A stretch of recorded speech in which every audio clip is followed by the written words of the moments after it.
Shalom, masih hawa tahun baru, kita bersuka cita karena Allah tidak pernah berkesudahan dengan kasih setianya. Sebab itu mari kita memuji dan menyembah Dia. Kasih Allah tidak berkesudahan, selalu baru setiap pagi, selalu baru setiap hari. Kasih Allah tak berkesudahan, selalu baru setiap pagi. Rahmatnya pun tak pernah berakhir seumur hidupku. Kasih Allah tak berkesudahan, selalu baru setiap pagi. Rahmatnya pun tak pernah berakhir seumur hidupku. Dengan sukacita ku kan menari, dengan sorak-sorai memuji, ku naikkan pujian, haleluya, nyanyi bagi Dia Sang Raja. Kasih Allah tak berkesudahan, selalu baru setiap pagi. Rahmatnya pun tak pernah berakhir seumur hidup. Kasih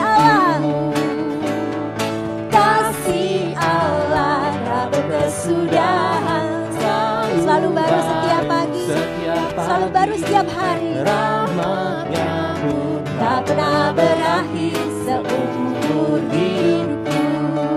Dengan sukacita ku kan menari, dengan sorak-sorai memuji, ku naikkan pujian, haleluya, nyanyi bagi Dia Sang Raja, nyanyi bagi Dia Sang Raja, nyanyi bagi Dia Sang Raja. Selamanya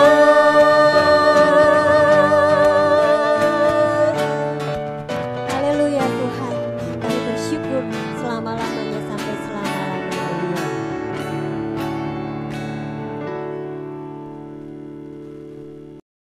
Shalom untuk jemaat Apollo Bali yang dikasihi Tuhan. Salam sejahtera, salam sehat seutuhnya. Saya percaya, kami para penatua percaya bahwa setiap kita tetap dalam penjagaan, dalam kasih, kuasa, dan kebenaran Allah untuk setiap kita, keluarga, dan komunitas, dan juga kelompok pemuritan. Untuk mempermudah saya berbicara, saya akan melepaskan masker saya. Hari ini kita akan berbicara kembali tentang suatu permulaan baru, new beginning. Nah, temanya, subtemanya adalah tentang sindrom A. Saya ulang, sindrom A. Nah, nanti apa sindrom A? Saya ingin menjabarkan, menceritakan lebih detail. Waktu saya menyampaikan pada suara kepenatuan Senin lalu, ada sindrom A. Nah, ini kita akan belajar sama-sama. Saya akan membacakan beberapa ayat supaya ingat beberapa hal yang sudah kita pelajari sama-sama, kita selidiki sama-sama sebagai jemaat. Yesaya 43, 16-21. Beginilah firman Tuhan yang telah membuat jalan melalui laut dan melalui air yang hebat, yang telah menyuruh kereta dan kuda keluar untuk berperang, juga tentara dan orang gagah mereka berbaring. Tidak dapat bangkit, sudah mati, sudah padam sebagai sumbu. 18. Firman-Nya, janganlah ingat hal yang dahulu, dan janganlah perhatikan hal-hal yang dari zaman purbakala. Lihat, aku hendak membuat sesuatu yang baru yang sekarang sudah tumbuh. Belumkah kamu mengetahuinya? Iya, aku sedang membuat jalan di padang gurun dan sungai-sungai di padang belantara. Binatang hutan akan memuliakan aku, serigala dan burung unta, sebab aku telah membuat air memancar di padang gurun dan sungai-sungai di padang belantara untuk memberi minum umat pilihanku. Terakhir, umat yang telah kubentuk bagiku akan memberitakan kemasyhuranku. Dari ayat ini kita tahu, saya ingin mengulang sedikit khotbah 3 minggu yang lalu, Allah ingin membuat sesuatu yang baru, new beginning, musim yang baru. Karena itu Allah mengingatkan, Pak Doni juga mengingatkan 2 minggu yang lalu, jangan ingat-ingat masa lalu. Masa lalu, baik itu berbicara tentang apa? Pengalaman kita, keberhasilan ataupun kegagalan, skill atau kemampuan kita, karena Tuhan ingin membuat sesuatu yang baru. Di dalam proses permulaan baru, kita banyak belajar di Alkitab. Musim baru banyak belajar. Misalnya bicara tentang Bahtera Nuh, Pak Doni sudah sampaikan. Ketika siapa? Yosua masuk tanah Kanaan. Kita belajar minggu yang lalu tentang Hagai. Nah, nanti kita akan belajar tentang sindrom dari seorang tokoh yang luar biasa namanya Musa. Nah, saya ingin mengulang dulu tentang kasus Hagai. Bagaimana Hagai memulai suatu permulaan baru. Kalau kita belajar 3 minggu yang lalu, saya sampaikan permulaan baru itu sebuah perintah Tuhan. Nah, perintah Tuhan, Hagai mengingatkan kita. Firman Allah mengingatkan kita melalui proses Hagai. Pertama, kita mesti menguatkan hati. Setiap kita, jemaat, siapapun juga, mulai dari pemimpin, mulai dari imam-imam, dan artinya buat kita siapa saja, dari penatua, pekerja, pemimpin keluarga, ayah, ibu, bahkan dari anak-anak, kita mesti menguatkan hati. Dan kita terus bekerja dan bekerja dan bekerja. Kita melakukan apa yang kita bisa, bukan yang tidak bisa. Yang ketiga, kita nggak boleh takut. Kita nggak boleh ada takut. Nah, hari ini kita akan melihat proses ini. Kita akan belajar tentang apa yang Tuhan ingin katakan melalui sindrom A. Tapi sebelumnya saya ingin mengingatkan, selalu saya ingatkan proses ini, selalu saya minta ini di-syuting. Kenapa? Hari-hari ini kita dalam masa yang tidak mudah. Survei saya selama Oktober sampai Januari, itu kenaikannya 100 kali lipat. Saya ulang, 100 kali lipat. Hampir di seluruh dunia. Dunia dulu data COVID 96,2 juta. 3 bulan yang lalu, Oktober 28, tepatnya itu 2 bulan 3 minggu. Itu hanya 43,97 juta. Ya. Di Indonesia, Oktober itu 400.000 orang kasus. Ya. Sekarang itu datanya luar biasa. Datanya sekarang 951.000 orang. Yang meninggal 27.000 orang lebih. 27.203 orang. Itu data 22 Januari. Itu waktu zaman Oktober, bulan Oktober itu hanya 13.000 yang meninggal. Bali menduduki ranking ke-11, tingkat 11 ya. Pada waktu Oktober, sekarang tingkat 10 ya. Ada 22.754, yang meninggal 608. Nah, saya ingin ingatkan apa? Kalau dulu teman-teman, sekarang sudah dekat ya. Saya punya keluarga sudah kena, ada yang meninggal. Di jemaat pun sudah ada. Klasternya bukan hanya jemaat, bahkan sekolah tunas bangsa yang kita layani juga ada. Sudah beberapa guru kena. Nah, ini yang perlu kita perhatikan. Nah, saya ingin mengingatkan Bapak Ibu Saudara sekalian, sahabat-sahabat jemaat yang dikasihi Tuhan, saya ingin mengingatkan, COVID bukan dari Tuhan. Apapun prosesnya, ada rencana, ada konspirasi, apapun. Tapi saya percaya Tuhan menggunakan COVID-19 untuk kita kembali kepada apa yang Allah mau, rencana Allah. Apa? Jemaat mula-mula, jemaat misioner, dan juga jemaat keluarga atau keluarga yang misioner. Ini perlu kita tangkap. Kenapa? Allah tidak pernah mereka-reka yang jahat untuk kita. Kalaupun ada yang jahat, Nehemia mengatakan 13:2 merubah kutuk menjadi berkat. Ya, Allah berkat yang baik, bukan yang jahat. Kejadian 50:20. Bahkan Allah merencanakan hal damai sejahtera. Ya, rencana yang baik buat kita. Roma 8:26, Allah memberikan yang terbaik buat orang-orang percaya. Kita umat pilihannya. Karena itu saya ingin mengingatkan setiap kita tentang proses ini. Amin. Ketika Musa memasuki permulaan baru atau musim baru dalam kehidupannya, ternyata itu juga tidak mudah. Musa dikenal seseorang yang luar biasa. Ya, dia dikenal sebagai nabi pembuat mukjizat terbanyak. Saya ulang, terbanyak. Ya. Puluhan mukjizat. Saya pernah hitung itu lebih dari 25 mukjizat. Ya, orang berkata Elisa 17 mukjizat, tidak. Musa. Dia dikenal mungkin nabi terbesar atau salah satu nabi terbesar. Buktinya ketika Tuhan Yesus bertemu dengan 2 nabi mewakili perjanjian lama di diutus 2 orang, Musa dan Elia. Ya, kita penulis kitab Taurat, dasar daripada kehidupan bangsa Israel sampai sekarang, ya, hukum Taurat, kitab Taurat itu Musa yang menulis. Bahkan menurut para ahli hukum, pakar hukum, dasar dari pembuatan hukum semua di dunia law itu dari kitab Taurat. Menarik ya?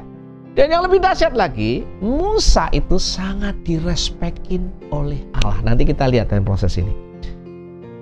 Jemaat yang dikasih Tuhan, dengan proses seperti itu Musa tidak tanggung-tanggung ya. Latar belakangnya, pendidikannya 40 tahun ada di mana? Ada di kerajaan Mesir. Pendidikan terbaik di dunia pada waktu itu. Dan bukan hanya 40 tahun bersama kerajaan Mesir, dia mengalami pendidikan yang luar biasa. Pendidikan di padang gurun ya. Pendidikan yang saya nggak tahu itu kurikulumnya apa ya. Kurikulumnya satu, untuk membuat Musa melupakan masa lalunya mungkin ya. Kalau kita lihat sejarahnya. Dan dia 40 tahun memimpin bangsa Israel. Jadi dia ini dahsyat betul. Tapi dalam prosesnya dia mengalami sindrom ketika dia mulai memasuki tahap untuk memimpin bangsa Israel. Saya ulang, bangsa Israel. Dia akan memasuki puncak kepemimpinan. Nah, kita lihat kehidupan Musa. Musa itu 40 tahun dididik di negara terbaik. Pendidikan nomor 1. Top, marka top katanya ya. Pendidikannya dahsyat. Mungkin kalau saya bisa membayangkan dia pendidikan dari mana? Harvard di Amerika, Yale di Amerika, ya, atau Oxford atau Cambridge yang di Inggris ya. Pendidikan terbaik ya. Sebut universitas terbaik. Nah, ketika dia berusaha atau mau memimpin bangsa Israel, dia justru takut ketika orang Israel berkata, "Kaukah pemimpin kami?" Dia punya problem ya. "Engkau pemimpin kami? Siapa yang menyuruh kau jadi pemimpin?" Makanya dia lari ke padang gurun. Nah, sudah 40 tahun di padang gurun, saya nggak tahu kurikulumnya apa. Ini kurikulumnya remuk hati ya. Kurikulumnya untuk menghancurkan mungkin ini tafsiran saya. Tapi yang menarik, kemudian Allah memanggil dia untuk memimpin bangsa Israel 40 tahun sesudah di padang gurun. Di dalam situasi itu dia akan memasuki fase yang baru, memimpin bangsa.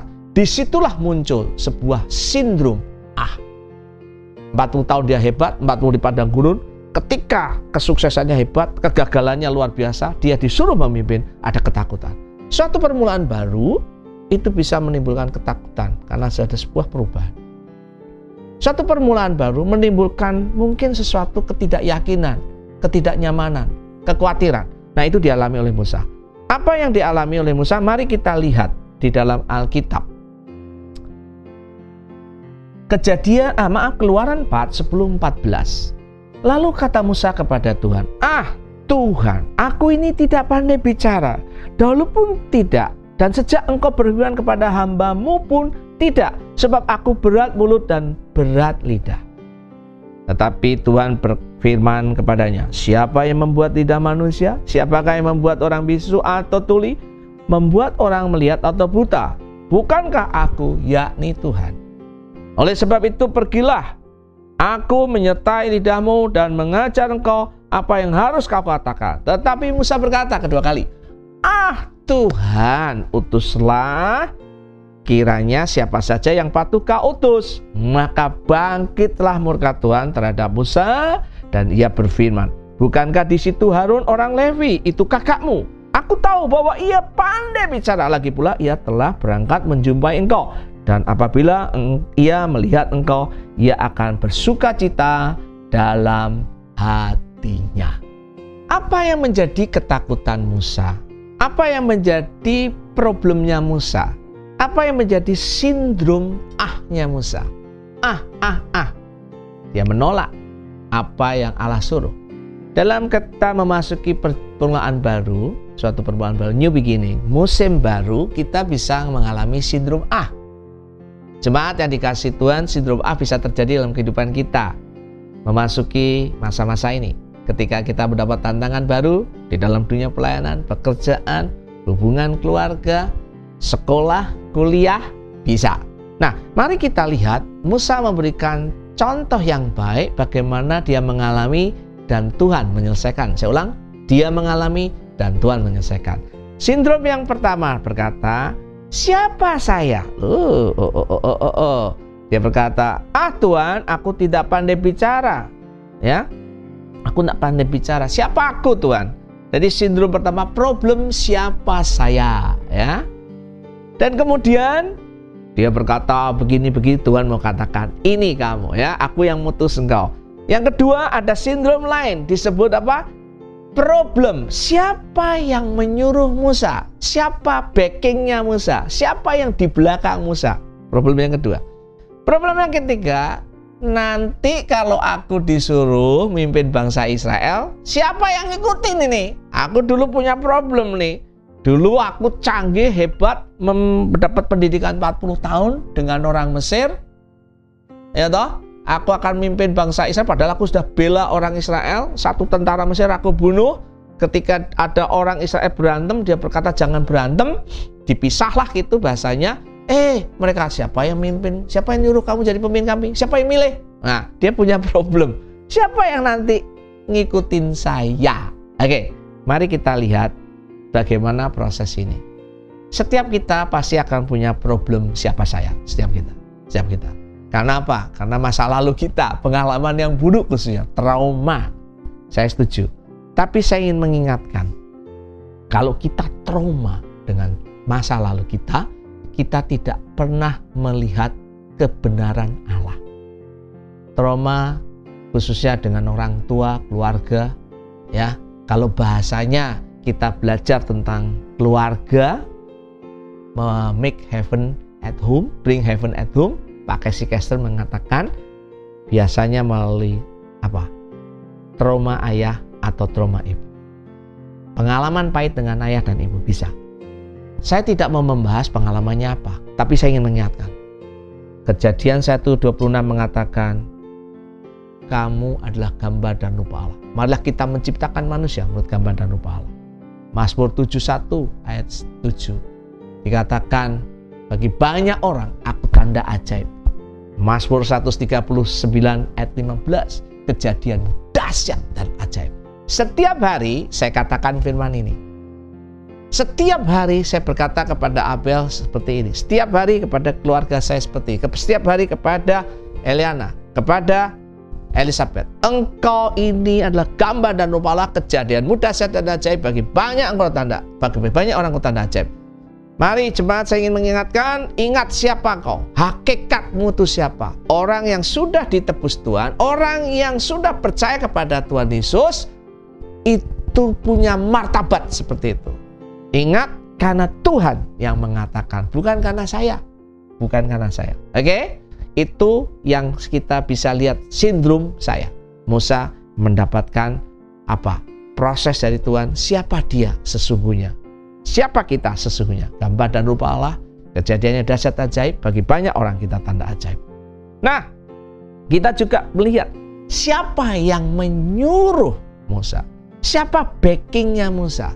Ya, kalau kita melihat di dalam kejadian Keluaran 3:14, Tuhan berkata, aku adalah aku.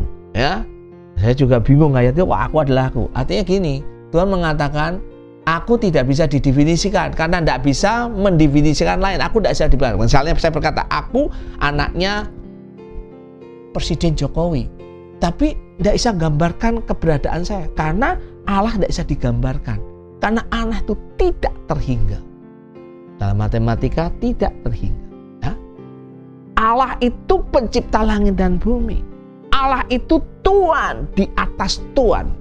Allah itu raja di atas raja. Allah di atas Allah. Yang ingin saya katakan begini.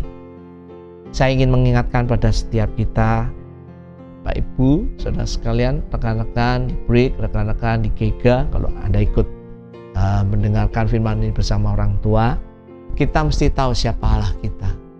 Kita mesti punya proses dengan Allah kita. Kita mesti tahu proses ini. Saya ingatkan, Allah kita lah yang luar biasa. Allah yang dahsyat, yang menyertai kita. Kasih Allah, kuasa Allah, khususnya ketika penjagaan dia dalam COVID-19, ya. Dalam penjagaan kita sehari-hari, kalau hari ini kita masih bisa hidup. Kebenaran Allah melalui firman Allah itu dahsyat dan ajaib. Ya. Yang ketiga, ya, kita melihat siapa yang ngikutin saya, siapa yang akan ikut aku. Aku pernah ditolak orang Israel. Nah, dengan baik-baik, khususnya kita semua, kita ini kalau diikutin orang jadi teladan, itu bukan karena kita mampu, tapi Allah yang memberikan kepada kita. Allah yang memberikan kepada kita, ya. Kami para penatua berunding ketika kami bersepakat memutuskan untuk memasuki suatu permulaan baru. Perkataannya begini, nanti jemaat mau ikut enggak? Gitu ya. Untuk pemimpin bagaimana? Apalagi kita sedang berfokus pada jemaat mula-mula, ya. Kita berfokus pada komunitas sel, kita berfokus kepada mentoring atau pembapaan. Bukan berarti ibadah tidak penting, tapi kami tahu Allah sedang merubah. Kami berdiskusi, kami berkata, kalau jemaat itu memang adalah orang yang harus kami pimpin, mereka akan mendengarkan suara kepenatuaan. Kalau jemaat ditentukan Allah menjadi bagian keluarga besar Abaloh Bali, saudara dengar baik-baik, engkau akan mendengar suara kami seperti apa yang Tuhan perintahkan kepada kami. Itu jelas. Tapi kalau saudara berkata, ini Abaloh apa sih? Abaloh bagaimana sih? Saudara, saya ingin beritahu, mungkin engkau bukan Israel yang harus kami pimpin, jemaat yang kami pimpin. Yang kedua, tim PKS dengan Komsel, saya ingin mengingatkan, ya. Kalau tim PKSmu berkata tentang permulaan baru dan engkau menjadi bagian anggota di situ, maaf kalau engkau nggak ikut, jangan-jangan engkau juga bukan bangsa Israel atau umat atau jemaat Abaloh Bali yang Tuhan tempatkan di tengah-tengah komunitas itu. Sama juga dengan proses mentoring atau menti, pemuritan atau murid, ya, pemurid atau murid. Kalau saudara dalam konteks ini Anda tidak mengikuti seperti orang Israel mengikuti Musa, saya ingin beritahu, jangan-jangan engkau salah tempat. Pikirkan baik-baik, karena kita sedang memasuki permulaan yang baru. Kita mesti tahu, ya, bahwa dalam proses mengikuti ini penting sekali. Nah, ada satu yang kita tidak bisa menolak, yang disebut gifted, pemberian Allah. Saya ini suaminya Eliana, saya ini bapaknya Besaliel dan Elizabeth. Mereka tuh gifted buat saya. Pak Ferdinand itu ayahnya Raymond dan Caleb. Mereka tidak bisa milih Pak Ferdinand. Berkata itu bukan ayah, tidak bisa. Ya, mereka gifted, mereka diberikan kepada saya. Mereka harus mengikuti ayah atau ibunya kedua anak saya. Ya, Eliana harus tunduk kepada suaminya. Karena itu adalah sebuah yang Tuhan desain yang tidak boleh lepas, ya. Tapi kalau kejemaatan, PKS, itu ya, tim PKS, Komsel, saudara mesti pikirkan. Nah, ini penting sekali. Karena apa? Problemnya Musa adalah problem siapa dia, siapa saya. Kemudian siapa yang di belakang? Di belakang kita ketika kita melakukan suatu permulaan baru adalah Tuhan yang menyuruh. Dan kami tahu Tuhan akan memberikan orang-orang yang akan menyertai untuk memasuki suatu permulaan baru. Suatu yang Tuhan mau kendaki. Gereja mula-mula, gereja misioner, gereja keluarga yang misioner sama. Nah, karena itu kita mesti tangkap proses ini.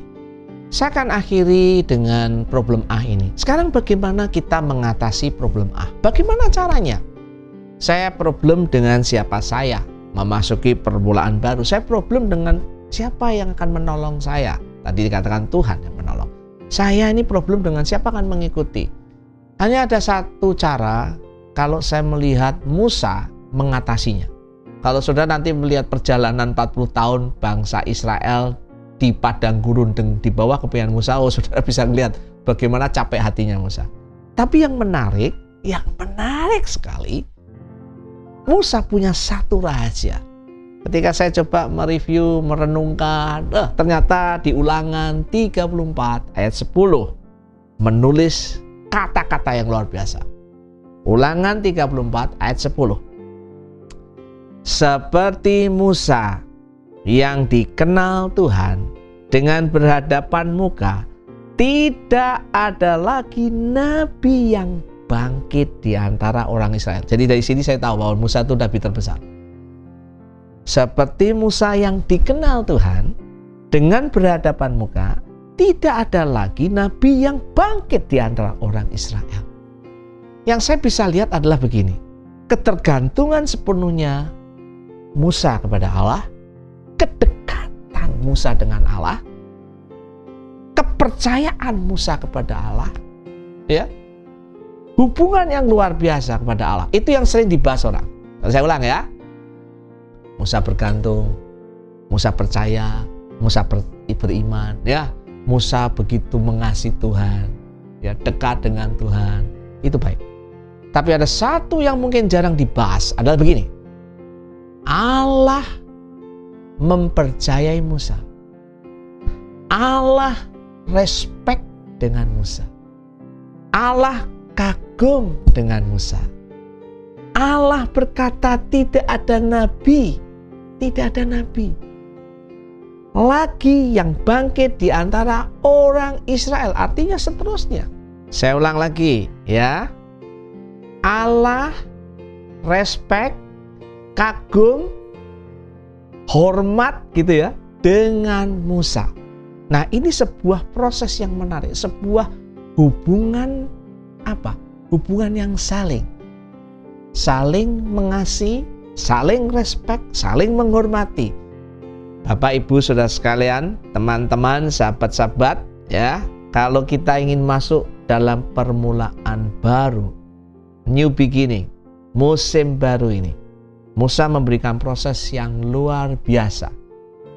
Bukan hanya hubungan kedekatan kita dengan Allah, ya, hubungan kasih kita pada Allah, hubungan kita mengasihi, menyintai, menghormati, ya, tunduk dan taat pada Allah. Tapi ada proses yang luar biasa. Allah begitu disenangkan dengan proses kehidupan kita. Pernahkah ketika kita berdoa, Tuhan berkata, Engkau luar biasa, aku mengasihi, aku puas dengan pekerjaanmu, aku puas dengan pelayanan, aku puas hubunganmu suami istri, aku puas hubunganmu dengan anak, aku puas hubunganmu dengan kolegamu. Saya ingin mengatakan, pujian bukan dari manusia, tapi Musa mendapat pujian dari Allah. Sebuah kedekatan yang dekat sekali. Karena itu, kedekatan kita dengan Allah, mendengar perkataan Allah, mendengar isi hati Allah, mendengar pujian Allah, itu menjadi kekuatan kita memasuki permulaan baru, new beginning, musim baru. Ketika saudara melakukan proses ini, sindrom yang pernah Musa alami, ya, Musa yang luar biasa ini takut, tapi dia bisa menang, ya, menang memimpin bangsa Israel, menyiapkan Yosua, menyiapkan pemimpin-pemimpin penatua-penatua berikutnya memasuki tanah perjanjian, tanah Kanaan. Saya ingin mengajak kita berdoa, kemudian ada bahan yang bisa kita diskusikan di keluarga kita dan di komunitas kita, ya. Saya akan memimpin kita semua dalam doa. Tuhan, aku berdoa setiap kami memasuki musim baru, memasuki permulaan baru, new beginning ini, kami punya kekuatan, kami punya kasih karunia, kami bisa mengatasi problem ini. Musa, orang besar, orang hebat, nabi terbesar di perjanjian lama, pernah mengalami. Kami kalau bisa mengalami, kalau kami pernah mengalami atau sedang mengalami, kami tahu kami juga bisa menang. Karena Allah yang menguatkan, meneguhkan kami. Kami menyerahkan setiap jemaat-Mu di dalam masa-masa hari ini. Siapapun juga, ketika kami masuk permulaan baru ini, kami betul-betul punya kehidupan, kedekatan, ketergantungan dengan Allah. Dan Allah berbicara, Allah puas dengan kehidupan kami. Allah melihat kehidupan kami, Allah bangga dengan kehidupan kami. Hanya di dalam nama Tuhan Yesus kami berdoa dan mengucap syukur. Kita yang percaya berkata, amin. Tuhan Yesus memberkati.